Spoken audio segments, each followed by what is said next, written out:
台的影响，台东往回到绿岛的航班，中昼12点半以后就开始来停航了。早起一透早，船公司是加派到3班的船，把绿岛的游客载出来，而且把物资载入去绿岛，提早来做防台的准备。看伫这边的农民嘛真紧张哦，即摆台东的湿气等咧大出，农民已经把树基固定好势，希望把伤害降到上低。宜兰的讨海人嘛是一透早就开始来绑索固定船只，都惊这个风台会造成损害。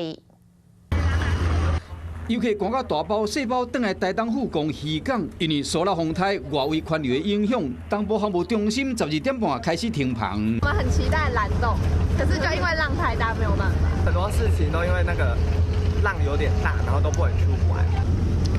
船公司透早就加派3帮船载900个游客，未少游客是趁休热的最后这段时间去绿岛佚佗，有淡薄失望。另外嘛，加开3帮船载绿岛的人，将鸡卵青菜、水果等等送去绿岛。惊汤无死我人会倒。就惊讲，这要收成的厂会和风台伤到，网友透早就走来巡。红害肆虐，然后现在又有台风，你看我现在有方法用到没方法。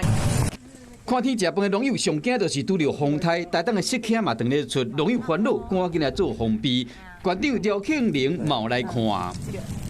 这个释迦没办法提早采收啊，它一定要成熟才能采啊，所以每年就是等台风进来，如果说打掉就没办法啦。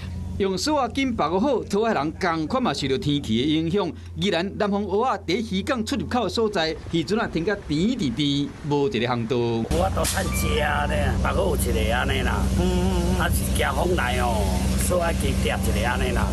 要看海洋的游客真欢喜，是讲受到风台影响，有部分的游客已经开始退订单，有6成订单拢被取消。